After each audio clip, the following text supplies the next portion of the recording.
Good morning, everybody. We are back. It is SBR Forum. We are live here with the Right Side on campus.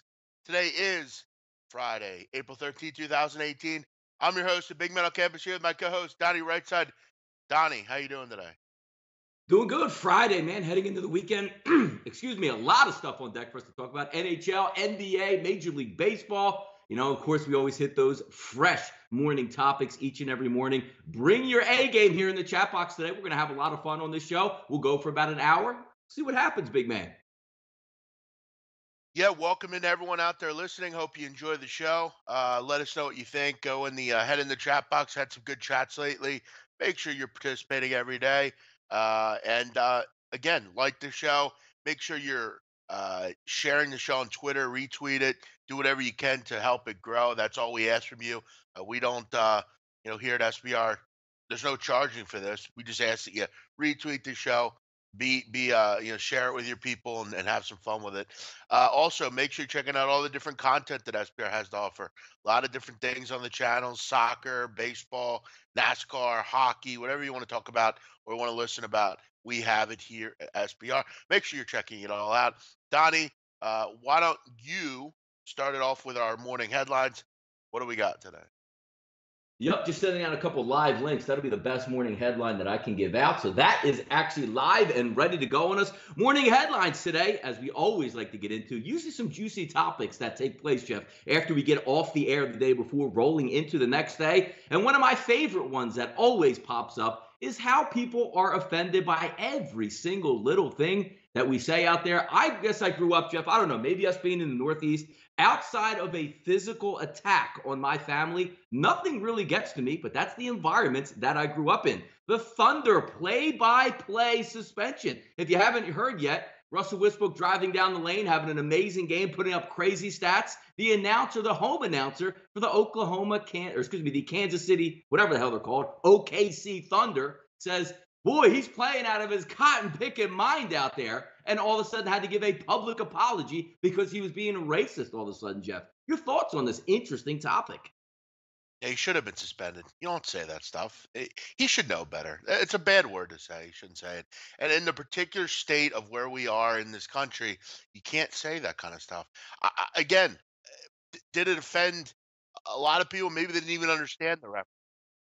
Point is, you know, he, he shouldn't say that. I mean, just say he's out of his mind. Why'd you have to add in cotton picking? I don't really understand that. Why don't you say he's out of his mind? Russell Westbrook out of his mind. It would have sounded better anyway. I don't know. Yeah, because I think we all have like a fault feature in our head. He used the word cotton picking as opposed to like a goddamn or throwing a curse in there. I'm pretty 100% sure that the guy didn't mean anything, racially. I mean, he's the announcer for OKC. There's no way he doesn't he probably loves Westbrook and is around him all the time and probably a friendship with Westbrook. I don't think he meant anything by it. I just think Oklahoma City might have made a too big of, oh my God, look where we're at. But again, you're right, Jeff. Where we are in society, anything offends anybody. If I go out there and wear a certain type of shoes or a certain type of color, or I do my hair a certain way, somebody probably is going to be offended somewhere by it. Yeah, and again, I've made it clear with a lot of things that I do. I don't care much at all what people think, but I don't know that I'm offending anyone by doing what I'm doing. A lot of the stuff. Now, I might say things out of the time, maybe you get offended by, but I don't include any racist things or anything like that. I agree. I don't think this guy's meaning any bad. When you're again, he is a play-by-play guy. I mean, it's not like he's just sitting there adding his 2 cents in once in a while. I mean, he's doing the game. You've done that, Donnie. It's hard to do. I mean, we do it at a lower level, but again, it's hard to do that. And I would have just said he's out of his mind. I don't think he meant any harm by it, but what are you going to do? He's going to have to, I guess, sit it out for a day or two, and I'm sure he won't say that again. So next time, yeah, because you're right, because context is everything. This wasn't a next morning front page headline where 19 people in a room fought for a half hour on the best absolute headline that said Russell Westbrook was out of his cotton picking mind last night with another triple double. Like that wouldn't make it on there, but out of the moment response. I really doubt that he meant anything racially towards anybody. But again, Jeff, I grew up a little bit, shorter or longer time ago than you did. But the areas that you grow up, maybe, it's a little bit sensitive, so to speak. But you could call me like, Jeff, wouldn't even care in high school. Like, damn, that cracker's got a great three. I would laugh. I don't care about stuff like that. But I guess some people, it gets under their skin. Yeah, no, it definitely does. I'm sure he won't say it again. Brian Davis, something he'll learn from. I don't think he should get fired. I mean, he said it in passing, and he probably shouldn't have said it, and he won't probably say it again. Brian Davis, Donnie, is from where is he from? Where is he from? I went to South Dakota, is it? Northwestern. Okay, wow. It really, No, I I don't didn't know. know that. No, Yeah, I I don't don't know. know. It's not saying where he's from, but either way, he's gonna have to think about what he said. I'm sure he'll be. I'm sure he'll won't say that again, Donnie. No, no, and like there had to be like, does he have any background on this? Like there had to be like the whole showcase pomp and circumstance, right, Jeff? Like we have to suspend the guy. How about if somebody just asked me after the game and said, "Hey, you know what? Some stuff on Twitter that said maybe you shouldn't have said that," and all he did was prepare a statement like, "Look, me and Westbrook, we go back a long time. I've been here since he's been here in OKC. There's if I offended anybody, I'm really sorry about that. I love Westbrook, love his game. He's my favorite player on the team." End the story. Wouldn't that have been better than the staunch like, we're going to suspend this guy, we don't tolerate it? Because I'm sure he didn't mean anything by it. Yeah, I mean, you probably should have just maybe, hey, listen, I'm obviously, I know Westbrook, we're friends. I meant no harm by it. Um, I mean, but there's been a lot of this lately. Actually, you remember a couple years ago, Donnie, when that NCAA announcer made that reference about Mike Karnowski in that Gonzaga game. You remember that? Was it about him being Polish or so? What was it? Yeah, If you refresh my mind, I probably know it. yeah. He said like hack a Pollock. You remember that? Exactly. Like You I would remember? be like, yeah, that's Like, right. He's a big Polak. You know what I mean? Yes. well, he's that. That's I guess in that term you don't say that. He's Polish. He's not. But again, No, it's I understand. I understand the term. You can use that reference in every single walk of life. And to me, sitting here at my desk, nothing offends me whatsoever. I mean, of course, there's well words you because you're can't not. say. But if somebody Well, said that, that's the way it would be. well, Donnie. I mean, you're also not Polish. I mean, maybe you're Cuban. What if what if someone said something about you being Cuban? Or whatever. Um, you Yeah, it know, does. Like I'm Italian, Aha, you Dagos are funny. Like it doesn't nothing offends me words wise, Jeff. Zero offends me. But I'm just a different breed, a different time. I know growing up now, everything is PC. Whether or not you can even call a female because that's gender harassment at this point. It's gone really off the rails. You know what I mean? yeah, I hear you. Yeah. We'll Still move there? it on here, Donnie. You're not good with transitions today. I'll host, Donnie. Fair penalties. Sox Yankees. A couple people were suspended, and look, this was a pretty funny one. I mean, Tyler Alston obviously getting his bat and slamming it into the ground. You had people throwing punches. Joe Kelly gets suspended. Uh, Austin, though, a 5-game suspension, Donnie. They're cracking more and more down on fighting. Joe Kelly was 6 games suspended. Do you think the suspensions are right? And was this the best Yankee Red Sox brawl? Yeah, it was pretty good brawl. I mean, I guess the suspensions are right for where baseball is because apparently, Jeff, they don't care. You know what I mean? Hey, police yourselves out there. Throw a 100-mile heater at somebody's head, and you'll get 6 games as a pitcher. Now, relief pitcher, that's a little bit more than an actual starter. We always get a laugh at Jeff, right? What's the starter suspended for 5 games? So he misses one start. You know what I mean? But at least a reliever, if you might be used 3 to 4 times a week, that's going to be a little bit harsher. But it's not going to end anywhere. And I saw somebody tweet out a great tweet yesterday, Jeff, where in baseball, it's playing hard if you go spikes up at second base. It's playing hard if you throw at a guy's head because you're trying to protect your own teammate. But if heaven forbid, if you double in the gap to win a game and you flip your bat, that's just unconscionable and can't happen. Baseball's in a weird spot with their unwritten rules. I guess for today, hey, you get 6 games for you could met with Jeff. Here's what I like about this. He throws at him with intent to harm. There's no question about it. Let's just say that pitch, instead of hitting him in the elbow, or let's just say it did hit him in the elbow, which it did. and it broke his elbow and he was out for the year. Does that mean he should have been suspended for 40 games because he broke it? Isn't intent a lot of part, like attempted murder? Like you're going, like, you know what I mean? Like it should be more severe of a penalty to me. It just should be. No, I've often wondered that. I mean, I actually was watching. I've told you, Donnie. There's a show on Viceland I watch at the time, Jesus and Mero, and they were talking about this last night, and they were talking about the Don Zimmer, Pedro Martinez, Hmm. that whole thing. And if you remember in that Zimmer video when Pedro throws him down, which by the way, okay, I know Don Zimmer's old. Don't run at someone like that in Yes, that correct. situation, and that won't happen.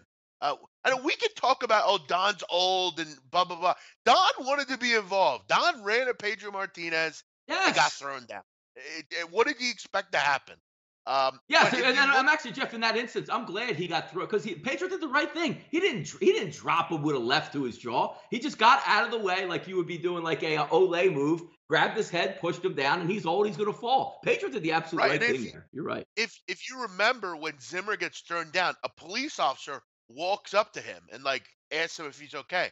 What is this? I mean, do the police get involved in that? They don't, right? I mean, it is considered, I mean, I guess a sacred ground and it's part of the game, but I don't know why there's not more isn't a policeman like supposed to get involved with that? What on the I mean, field? isn't he there for a reason? I mean, why isn't Yeah, he that's breaking it, up? Jeff. Jeff. It's an unwritten rule. The teams must handle it themselves. Didn't you know? Okay. The umpires can't get involved. The fans can't get Yeah. involved. Not even the police or the National Guard can get involved. That's an unwritten rule, Jeff, of baseball. Yeah, I don't know. Maybe at that point I feel like, maybe they should, get because if you get thrown out of a game, they get involved. Like if you like in the NBA, Yeah, if, you're if right. you get Yeah, thrown out, they walk escorted. over and say, "All right, let's go." Yeah, But yeah. yeah, the Zimmer move, like people always like, "Oh, you're so old. Why would you do that?" Well, I mean, if someone was running at you, regardless of age, you would Yes, defend yourself probably. yes. Pedro Pedro got nuts that day. That was funny. I still remember. Um, Didn't Zimmer get a cut on his forehead too? Wasn't he bleeding from that? yes, yes. I'd often wonder what Martinez said right after he threw him down because he does mutter some kind of words. I would like to know what he said. What do you think he said, Donnie? What do you think? Oh, Zimmer said. No, Pedro, like sit down, old man.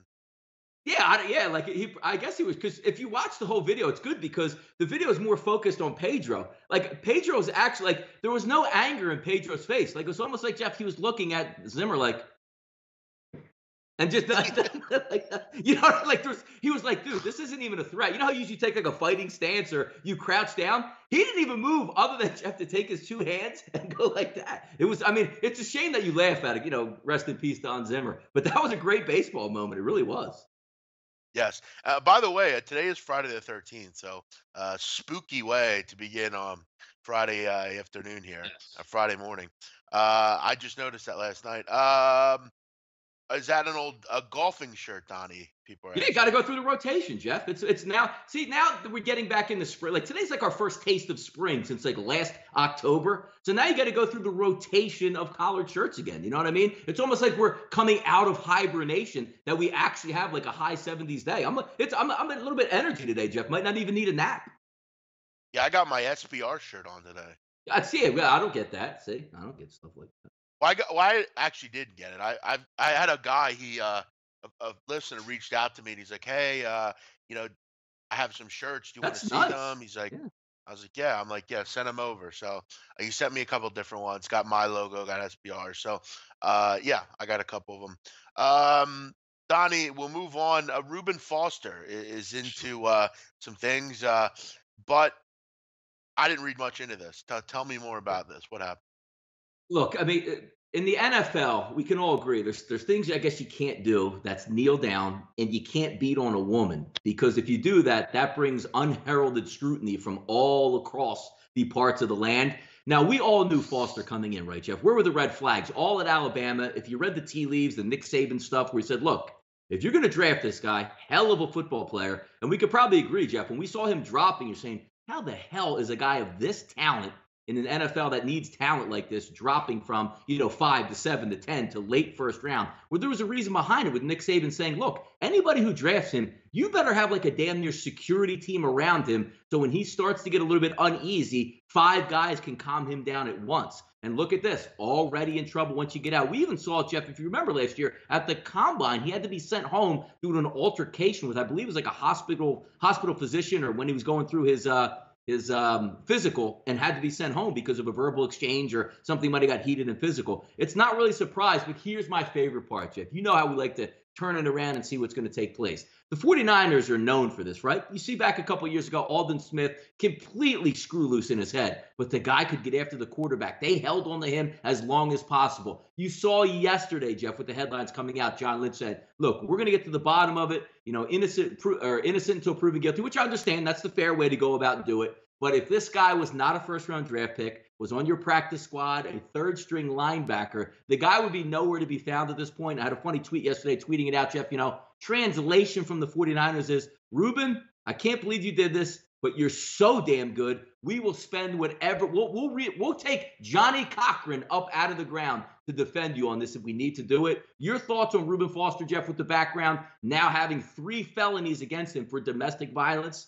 What are the Niners going to do? Yeah, pretty pathetic. I mean, if this was Jim Smith, a 4th-string bench player, Jim Smith would have been fucking canned. See you later. Good luck to you.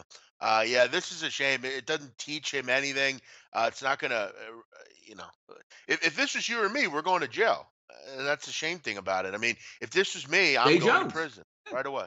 Yep. Right. What happens if me and you, Jeff, did a show down in South Philadelphia and was like, if the Flyers score here, I'm going to run down the street buck naked. Oh, it would be really funny until I got tackled by 7 cops on the corner of Wolf and Broad. You know what I mean? Come on. No, I agree. And, if any of this stuff that I do, if any of us do it, we're going to prison. Yet these little shithead NFL players can run around and do whatever they want. There's no consequence for what they do. They could beat on women. They could smoke PCP. They could do all this stuff. They don't learn, these kids. They're stupid. They don't learn anything. And that's why, long term, I mean, I don't have a lot of respect for the NFL anymore. There just isn't there. They don't do anything about anything. He's just you're right. He's a bad guy. He's a scumbag guy. And as long as we talked about it. I mean, in college, I mean, it doesn't matter what is done. As long as you're winning games, that's all that matters. It doesn't matter about morally, ethically. If people were hurt, people, can't, lives are ruined. Doesn't matter. They're not involved with the football program. As long as we keep winning games and money keeps coming in, that's all we care about. We don't care about ethics. We don't care about anything in this country that is held sacred anymore. It's a shame. It really is. And, I actually was a big fan of this 49er team. And again, I know my opinion doesn't mean much, but I'm not as big a fan of them now. They kind of, I guess on the field, sure, I like what they're doing, but this ownership group, this GM, I mean, John Lynch is a smarter guy than this. He should know better. You can't just allow this slide. Yet, Donnie, I want to make this clear. Colin Kaepernick is still without a job somehow. Still, I'm just making that clear. Colin Kaepernick has done nothing criminally wrong, and at the end of the day, this guy has a job over him. And I know people say, well, big man, he's way more talented. And you may be right. But at the end of the day, Colin Kaepernick's done nothing criminally wrong and has been railroaded by an unfair NFL. There's nothing wrong. You can beat your wife. You can smoke drugs. You can run around. You can jump out of windows. Doesn't matter what you do. But if you deface us or you don't want to go along with what we're doing, see you later. Take it easy. Have fun. Yeah. Even though you didn't do anything wrong. No, it's a bottom line business, which is because, the 49ers, can Reuben Foster help you on the field? Can Colin Kaepernick help you on the field? But the bottom line comes down to dollars. It's amazing in this society, though, Jeff, where we sit and where we stand, where, a lot of things offend everybody, and on that original point that we had. But, like, if you take a knee and your organization is costed money by that, it doesn't even matter, Jeff, how good you are. It almost seems like they're just going to dump you on spot. And we joke, like, outside of what, Aaron Rodgers and, like, Tom Brady, because the whole joke goes around, like, if Aaron Rodgers took up this whole thing and took a knee in Green Bay, Jeff, 90,000 fans in the stadium at Lambeau would take a knee with Aaron Rodgers because that's how much he means to that organization. But I guess it's one of the fringe players you can sort of take that stance. But again, everything, Jeff, revolves around money. If Colin Kaepernick was the single best player in the NFL, they would have him on a $190 million contract and say, Colin, you could take a knee at the 50-yard line on the flag as long as you win us football games. It's a crazy league, and money makes people do crazy things, Jeff. If it helps the bottom line, NFL teams would be all about it. Yeah, and I'm saying it again, and this is the truth. The biggest threat to an old white man is a black man with an opinion, and they don't like it. They don't want it. They don't want to hear it. They'll do anything they can to make sure it doesn't surface. Colin Kaepernick, it's not a talent thing, not a thing that doesn't want to work hard. People like this, Reuben Foster, whoever you are, people like this sometimes. And again, is he a talented kid? I guess. I guess at this point he is. Donnie, I mean, when you think of linebackers, do you think of Reuben Foster? I mean, is it worth ethically to keep this guy around for all the shitstorm you're going to get? Is it worth keeping him around? I mean, does this make any sense? We've seen the rationalization of that, Jeff, in every sport. The reason being is, how long do you see teams hold on the first round picks because the GM picked them? The GM makes his money on first round picks. Remember the Marcus Smith stuff with Philadelphia? The guy sucked and couldn't play, but you kept him around. Why? Because the GM would be embarrassed to release a first round pick that early in his career. It's the same thing out there. If somehow by some miracle, like I said, Johnny Cochran is resurrected. They put together Alan Dershowitz. Everybody gets in there and defends him. They get him off on a technicality. They'll high five. Even if the woman got beat, Jeff, they'll high five in the background like, yes, he can get back on the field. I told you it was the right draft pick. He's a first rounder. They'll do anything in their power to keep him in that lineup, Jeff. But at what point will someone step up and say, you know what? We're not putting up with this anymore. Take a hike. See you later. In this organization, we don't do that kind of thing. We just don't. We don't care who you are. We don't do that sort of thing here. So, I mean, again, that's not going to happen because, unfortunately, the words ethics and morale are not really alive in the NFL or any sport really, and that's a shame. And that's where we are as a society. But it's in college, it's everywhere, Donnie. I mean, you're not gonna. I mean, at the end of the day, aren't we trying? These are young men, aren't they? I mean, how old's Reuben Foster, Donnie? 20, 22? I mean, Yeah, he's probably a young. kid. Yeah, sure. He's 23 years old. Okay, when Reuben Foster in 5 to 7 years, when he's not in the NFL anymore, I mean, aren't we trying to teach him long term? He's still a kid. This is See, a Lawrence young man Phillips. just out of college. Lawrence Phillips. I mean, Yep. so basically, you're ingraining in his head that it is okay to do everything he's doing here, and you're not helping him at all. I mean, if this was a regular job, he'd be out of here. No.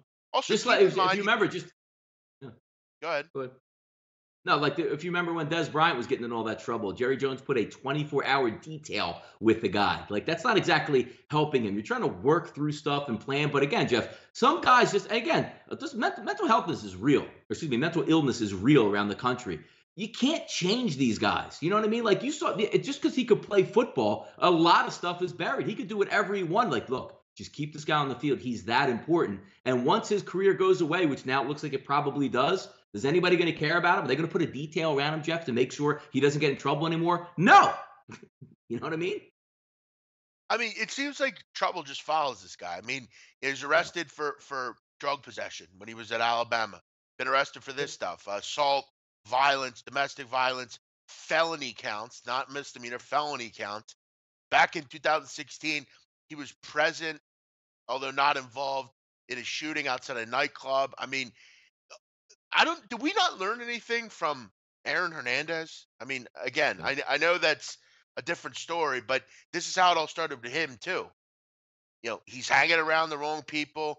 I mean, listen, I don't know what these kids, when they're not going to understand. If you're a high level football player, you should not be at nightclubs. Nothing good happens there. And if you're going to go to one, you better have security, and you better do it once or twice. You shouldn't be there on the regular. I mean, Donnie, how many times last year did we read? I remember in basketball season, there were a couple different players that would go home and go to a club. They'd get shot. I remember there was a kid for Towson University basketball. I mean, he's at home. He's standing outside. He gets shot. I mean, I know you don't ask for this stuff, but you got to be like, I don't go to clubs because A, I don't really want to anymore, and B, it's just a drama. There's always shit involved. You got kids in your area that are jealous of what you're doing. They're going to want to bring you down. This is not a young Mhm. kid that might get drafted or might. This is one of the best players in the country. He's not hanging out at night. What do you think's going to happen around you? You think people are just going to accept and say, "Wow, Ruben, you're doing a great job"? No, they're going to be fucking jealous shitheads, and they're going to try to bring down what you're doing. And now, you got that involved. You got the fact that he hits his girlfriend. Is it girlfriend or wife, Donnie? Do you know? A girlfriend, I believe it's a girlfriend. Yeah, Yeah, 3 felony counts, not one, 3. it's a shame. Yeah, I agree, Guan. I'd party at my mansion. I would never leave. I would go to my job. I would go to the games and come home, and I just That's why stack my Braun put the money. casino in, Jeff, in Akron. That's why he says, you know what? Instead of me going to Las Vegas or me going to Atlantic City, fellas, I got dealers. I got real money. I'm the house. Let's have a full casino in my house where we could just party. That's the way to do it, man. Yeah, as long as you're not taking a rake, there's nothing illegal about it. Yeah, yeah, yeah, yeah. Let's move on here. We'll recap the night in sports here. A lot went on last night. We had hockey, we had Major League Baseball, had all sorts of things going on. Um, Donnie, I'm not a big NHL guy. You had a couple games last night. The Blue Jackets won, the Sharks won, couple other teams won. Flyers though get going tonight. Another game. You'd have to hope they can bounce back here. This would obviously, if you lose this game, I mean, they already don't have much of a chance, but if you lose this game, it's pretty much over. Yeah, no, you're right about that. We'll get in that in just a few moments. But just looking back at last night, again, last night in general in baseball, if you were taking the majority of the favorites yesterday, you did pretty well with yourself. I mean, Boston smashes Toronto in hockey, Jeff. Columbus with a nice comeback winner in overtime over Washington. I put that tweet out last night, Jeff. You know what I mean? I want to get your opinion on this in all sports aspects. Is there and again, somebody brought it up also. I don't know if it's in the chat box or even on Twitter this morning, which is a good point. Outside of the Redskins, nationally, the DC sports teams, like, do you travel and go, like, you just went down to, like, San Antonio or down to Texas, but I've been all over the place. Very rarely do I see like a Washington Nationals hat, a Wizards hat, a Capitals hat outside of that DC area, Maryland, Del Marva in that area. You don't have any fans. Like, you can go anywhere and see Eagles fans, see a Steelers fan, see a Cowboys fan out there, but the DC marketplace outside, does everybody just root against them? Because I know I do. I think it's funny when the Capitals get beat and knocked out of the playoffs when they're like the top seed every year. No, I think it's by and large, I think it's a weak fan base. I hate, none of the teams ever win. B, I mean, I mean, you look at the Washington area. I think most of the people that live there aren't from there. I think a lot of them are just government officials or government workers or government connected, and they might live in Georgia or wherever. I don't know. I'm not sure. That's a good question. To me, they seem like a weak fan base. I don't think there's people out there that are big time Wizard fans. Maybe the Redskins, but the Nationals are a fairly new team. The Capitals don't ever win anything; they always collapse. And hockey by and large is not a particularly popular sport. Yeah, it's a good point. I know where I live. I mean, up like we're about 2.5 hours from Washington. I see the occasional Redskin fan, but yeah, I mean, when you go nationally, you don't see. You go anywhere, you see Eagle fan. You go anywhere, you see a Red Sox Giants, yeah, fan or all something like that. Patriots. Yeah, yes, And correct. keep in mind, they're not a particularly big sports market. I know they have all four teams, but they're not particularly large sports market, which is interesting. I think a lot of it has to do with the fan base, that there are a lot of transplants and things like that. Maybe, and plus, I mean, you know, the Redskins. That I mean, none of the teams win. I mean, that's also, you don't really have the opportunity to jump on a bandwagon much there. I think if they did, you'd see more. But I don't know. That's a great question. I can't answer that. My guess is the transplant thing. Yeah, no, I mean, you're right, because in the past, the Washington, before they got Ovechkin, Washington was a horrid franchise for the majority of the years, bottom level. And then you had like the Bullets, who, I mean, they never did much of anything through the 80s and the 90s, and obviously changing the name to the Wizards. The Redskins were always there and good back in the day. And it seems like if you were good back in the day, you got on TV when there was only 3 channels, Jeff. So somebody watching the game in Arkansas was like, oh my God, I'm going to be a Redskins fan because of John Riggins out there or Darryl Green or something like that. Same thing of how the Dallas Cowboys built their fan base, being good through the late 70s and 80s when you didn't have much to watch on TV but the 4 o'clock primetime game, which was probably the Cowboys. Now, Jeff, getting back to a little bit of hockey and last night, I'm going to get on my old man pedestal right now. Now, the best Oh, team in here we go hockey again. that won the President's Trophy, Jeff, started at about 9:40 p.m. Eastern time yesterday. Does hockey just don't understand what they're doing? Let's just say, Jeff, if the Warriors last year, let's say the Warriors were in Nashville, do you think the Warriors would be the 8 o'clock centerpiece game, or would they put the Warriors at 9:40 p.m. and not showcase them to the entire country here? But is that just the NHL, or is that me? I don't know. I can't have this conversation again. Again, you only have so many times you could put the games on. Listen, I don't, and this is just my opinion. If you're not a diehard Predator fan, I don't think you're watching this. Yeah, listen, I hear you, man. I don't know what else to say.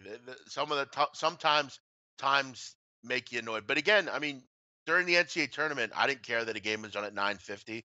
I mean, it just you have to put it on at certain times. I guess there's nothing really you can do. Yeah, no, I mean, you know what I mean? Like, usually they try to structure it where the better team in that area is going to play. I mean, again, it wasn't like they put it on at 10:30. I just thought it was interesting to see that overall come down. But finishing up last night, Tampa Bay easy winner, and San Jose with an upset on the ice last night. But again, we'll get into a little bit of NHL stuff tonight. Obviously, I don't bet NHL, neither does Jeff. But hey, it's, people in the chat box like to talk about it. We'll go over, we'll look at some lines in a little bit, Jeff. Let's get back to a little bit of baseball action. The Angels, Jeff, smashed the Royals. If you looked at one game yesterday, Jeff, let's just say you took everything out of the equation. You're not a huge baseball handicapper. You saw the lineups come out, you saw the records, and you said, you know what? I think a pretty good bet would be on the Angels last night. Congratulations, because it was a great bet. They steamrolled the Royals last night. Jeff, that lineup looks good. Just from the back of the jersey, right? Just the names that go up 1 through 9. That's a pretty talented hitting lineup, Jeff. Yeah, I mean, the only concern I had in the game was Nick Tropiano, who's coming off Tommy John surgery, and before Tommy John surgery, he wasn't particularly effective. In his career, he hasn't been particularly effective, but he was very good last night, and the Angels continue to come up smelling like roses. I mean, you look at both them and the Mets. Mets are the same way. Seems like everything's kind of going their way. Angels seems like everything's going their way. They've had a frankly, other than the couple games they had against the who'd they play? They had the Indians for three, but the Indians haven't played Mhm. well. Other than that, they've had a particularly nice schedule to start the season. I mean, four against the Rangers, I think 7 or 8 against the Oakland Athletics. Seems like they played them plenty. We're gonna find out a lot about them coming up after this weekend. I think that Red Sox series is going to be interesting. That Giants series. Then you get three with the Stros, three with the Yankees, three with the Orioles, the Mariners. I mean, you got a real tough schedule coming up. I think over the next month. I mean, again, we know it's only April, but so far this team's been a moneymaker. I don't know how long that's going to last. You're going to come up against some real tough teams, but I think even against over the weekend, starting tonight, even I still think there's plenty of value taking the Angels continuing that they'll keep playing well because some of the bad teams in baseball are real, real bad. But yeah, Tropiano was very good last night. Nice return for him. Yeah, also Jeff Kinsler comes back in the lineup. What does he do first at bat? Pops one out, and that's on that's a pretty tough ballpark to hit one out of, one of the bigger ones in Major League Baseball. At least plays bigger than most parks, but looking good for the Angels, Jeff. You can't ask for a better start. I believe the only 11-win team right now in Major League Baseball. We'll see how that goes on. I know you were pretty high on the Angels coming in, and if Ohtani is the real deal, boy, Jeff, at $3 million a year, how do you get a frontline pitcher and hitter for $3 million total on the year, Jeff? Helps the bottom line, doesn't it? Yeah, and he was the biggest mystifying thing in the preseason spring training. I mean, Yeah. he didn't pitch Yep. well. He couldn't hit. And he just kind of come out of nowhere. I don't know.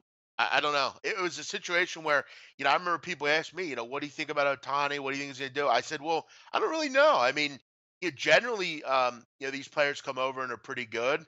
Sometimes they aren't though. I mean, remember Matsuzaka, that guy? Remember, I mean, there's been a Yep. host of guys from Asia that have come over and failed. But then there's been real good ones like Ichiro and others. So Matsui. Yeah. yeah, sure. Oh yeah, Hideki Matsui for many years Yep. with the Yanks. He was great. Um, so yeah, I mean, you never really know, but I think right now, I mean, he's just feeling it under every circumstance. Seems like every time he comes up, he gets a big hit, and he's doing both. We've never seen that before, other than Babe Ruth. Really, we've never seen a guy dominate both as a hitter and as a pitcher. You got to wonder though. It's kind of like Donnie, I kind of liken it to a car. You remember in the Fast and the Furious, Donnie, Hmm? they would hit that NOS button and the car Hit would the go nitro. fast. Yeah. Yeah, Yep. the car would go fast for like a little, and then it'd go back to being a regular car again.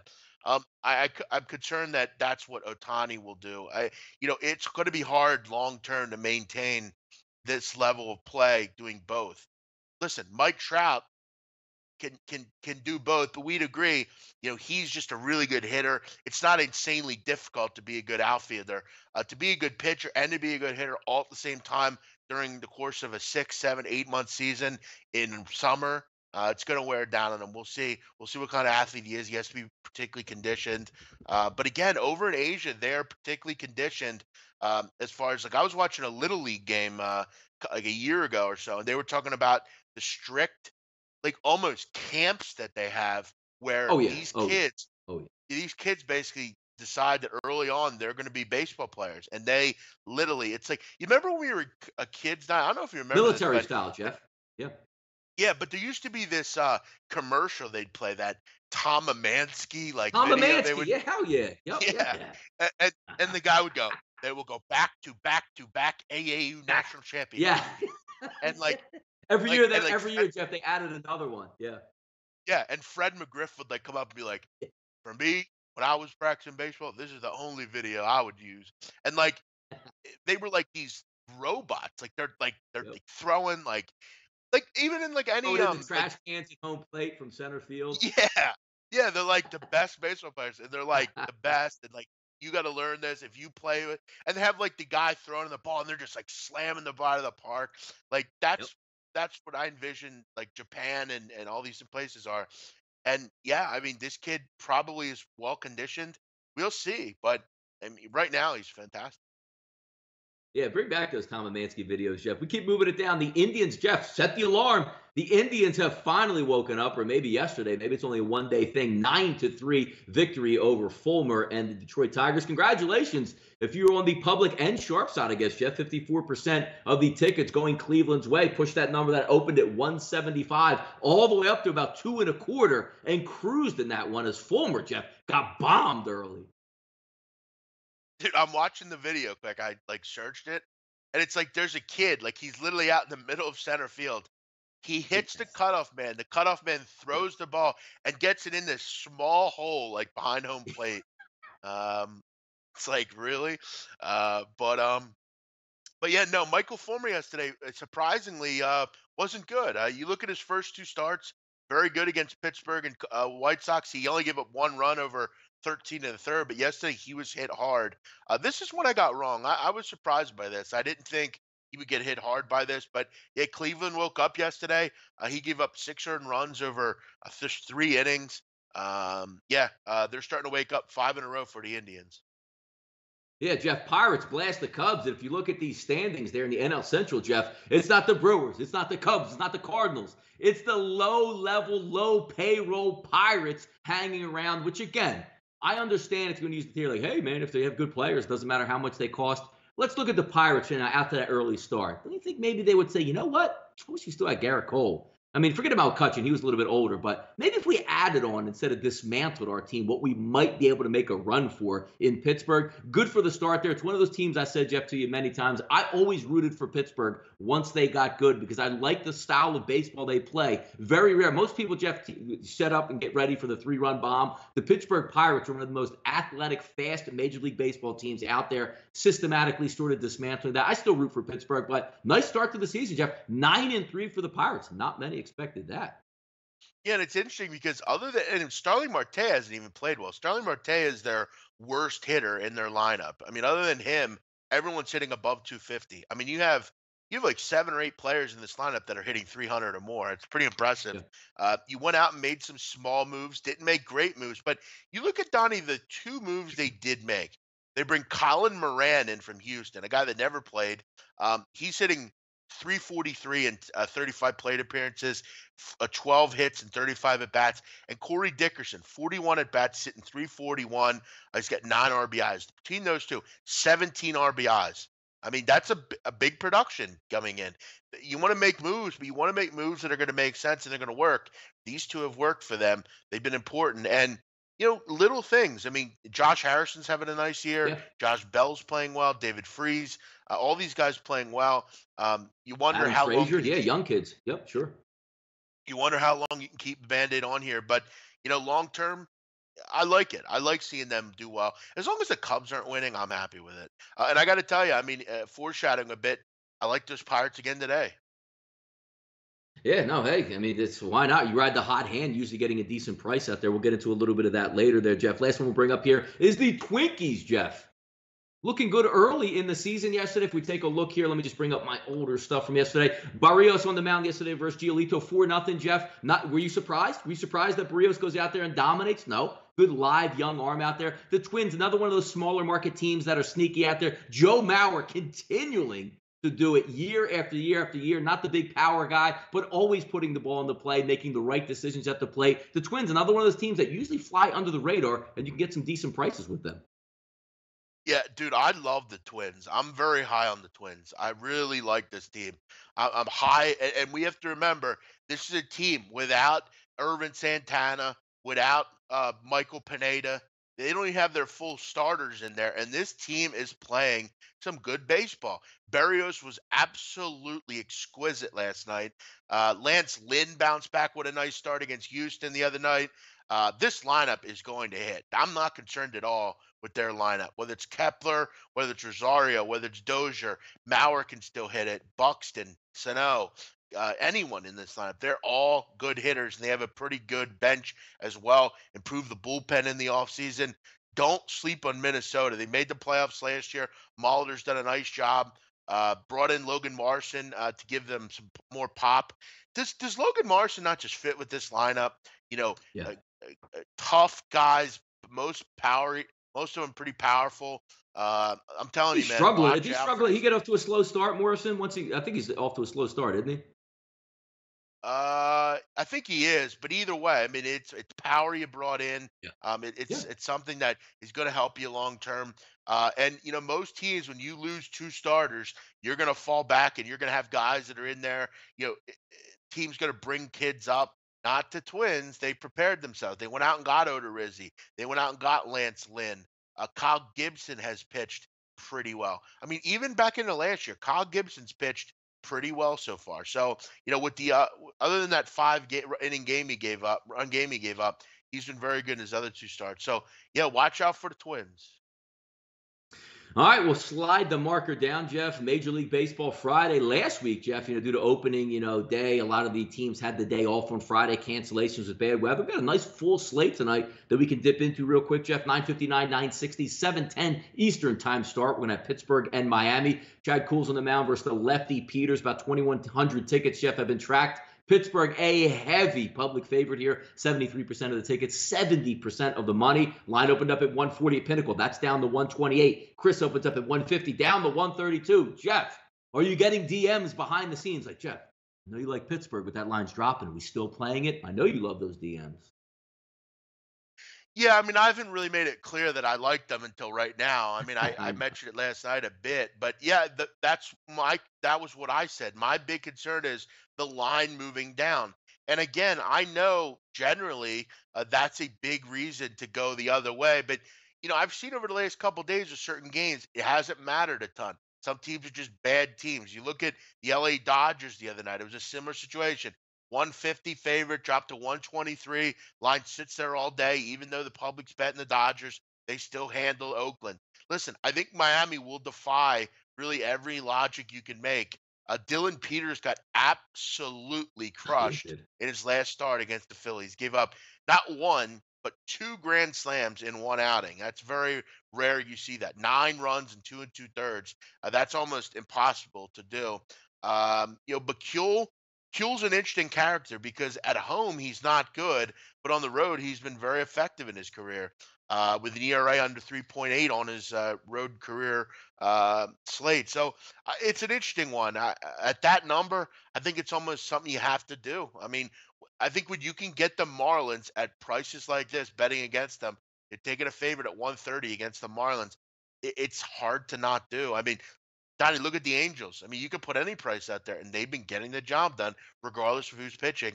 Um, I do think the Marlins, they are annoying. I mean, Justin Boer's kind of an irritating guy. Seems like he always does something to help them, but the Marlins always find a way to ruin it. So yeah, I would go Pirates here. I got to keep kind of just riding it. Yeah, depth in the town always going to be an issue with the Marlins, who are basically a double A team at this point. If we look at Chad Cool, Jeff, you're right, Jeff. Being on the road, is there a better road environment to pitch in than that, cave down there in Miami, which is enormous? So expect a good pitching outing because, again, Jeff, you're not going to get much Hey, Donnie, resistance out of that Miami Marlins lineup. Yeah, and you're also not going to get any fans there. I mean, I saw yesterday that their Double more A team. Pittsburgh will be there. Yeah, Yeah, double. Yeah, yeah. amazing. The jumbo shrimp, Jeff.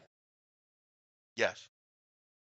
Jacksonville Jumbo Shrimp getting like 6,900 fans compared to like 6,100. And I'm not even sure 6,100 was even a real number for the Marlins game. They probably even bumped that up an extra 2,000, which you're going to get that all summer long. And it's not going to get better in South Florida, right, Jeff? Just because it becomes the summertime doesn't mean that you're just going to draw more guys. The farther you fall, yeah, it's in any sport you do. When the Phillies were tanking and dropping out, Jeff, the Philly fans didn't go because you're not going to pay for an inferior product. As long as the team is out there and trying and you're going to root for them, you are going to go to these games. Why ownership, Jeff? Again, we can get into that all summer. If you're not going to show your effort when we're all ready, hey, I'll hit the beach, man. A lot of times in the winter in the Northeast, you can't hit the beach, so you sort of stick around your teams. But down in Miami, if you're not competitive, there's a lot of things you can do down there. Yeah, the real number was actually like 4,900 probably, and they're just like, oh well, let's just throw this up to like 6,000 ish. That sounds way better.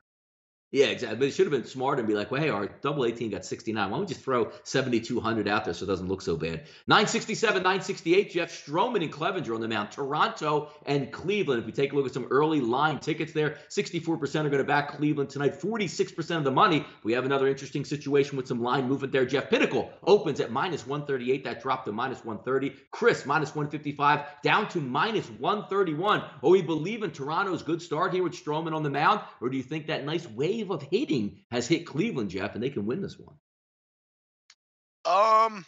Well, it's interesting because I think it's important to know there's very good weather in most of the East Coast, Midwest, that kind of stuff. But you are going to have cold fronts coming through again at some point over the weekend. Monday. So make sure you're keeping abreast of that. But now that the weather's getting a little bit better, the bats have woken up a bit for Cleveland. Uh, you know, Stroman did find his groove, and according to him and to the coach, he had some issues with the grip with the weather. That might be fixed. Had a very good career against Cleveland. They think an ERA of like 2 in 5 or 6 starts, so he's been very good. And Michael Clevenger's been good as well for the Cleveland Indians. Mike Clevenger, an odd-looking character, but it doesn't matter. Hasn't mattered. He's been able to do well and be effective. I hate to keep going back to these, but I might consider going under again in games like these. I think Stroman showed a bit. I think he'll come back and pitch well here. Two lineups that maybe you think on the surface might score some runs, but all in all, both teams have struggled considerably. I will look more into the wind conditions here, but maybe an under 9. Yeah, no, I mean, yeah. I mean, if you're looking at pitching, you Stroman, if both of these guys can throw pretty decent games, and you're hoping to revert back. Because how many times do we see it, Jeff? One team explodes one day, and the next day they get like 1 or 2 runs. So if you're playing into that sort of mythology, you can certainly get by on that one, Jeff. Here's an interesting one coming up we're going to talk about here. Go ahead. Yeah. Real quick, Sunny Betts. Miami just really isn't a good sports city. Even if they were good, the attendance would be a little better. That place should never really be rocking. Same goes for all Miami teams. I don't know if you missed it, Sonny, but the Heat sold out for many years, I believe. Back when a guy named LeBron was there. When you care about your team, you put money into it, you care about the team, people will come. That's a rich baseball area down there. There's a ton of Cubans, Dominicans, Latin people that would love to go watch baseball, I'm sure. Do I think they'd sell it? No. Stop with the whole thing that it's just not a good sports area. People will go watch it. If again, maybe Donnie, you can comment. I mean, I don't know, but it's a big event city. Like, I think it's what he's getting. It's a big event city. If the Super Bowl's down there, it's selling out. If LeBron James is down there, you're winning titles, it's going to sell out. When the Miami Hurricanes are playing a top 10 team in the Orange Bowl, or excuse me, not the Orange Bowl anymore, there's going to be a big crowd. But if you're going to have Miami versus Toledo down there, even though we like Toledo, Jeff, you're not going to have a sellout. Miami is a star-studded area, is what it is. But but we should not just say it's the fans. They don't want to go see it. No, it's the ownership. They're shitty. They turn everyone away. This is a team that Donnie, they have a guy that literally gives them free advertising anywhere he goes. He's willing to pay them long term to go see their bad baseball team, and they turn him away. I mean, look, you can say what you want about the guy. You don't like him, he's annoying or whatever. At the end of the day, he wants to freely root for that team and advertise anywhere he goes. And they don't want him around. Why? They don't care about their fan base. They don't care about their team. They don't care about anything. They don't it's not about they don't have good fans. They have plenty of good fans, I'm sure. It's just a problem of they don't care and they don't put any time into it. And that's why they don't get any fans there. I'm sure if they gave giveaways and said, you know what, we really care. We're going to keep some of our people. We have a legitimate plan going forward. There's no plan there. They're just going through the motions. They're not going to get any better. They need a huge rehaul. They need to be sold. I think they should be sold somewhere else.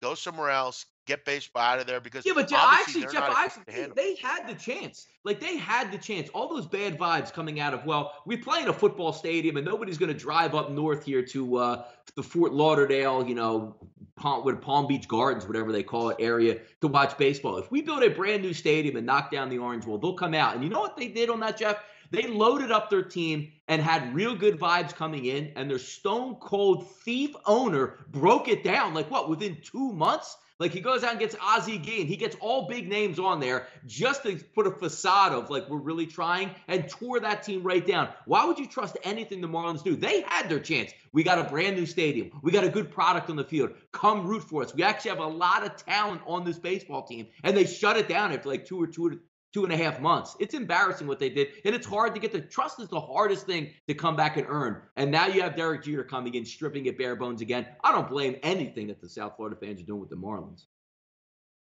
I hear you on that. But yeah, Donnie, as far as this game, I'd be going we're still talking Blue Jays, Ranger or Indians. Yeah, I would lean under here.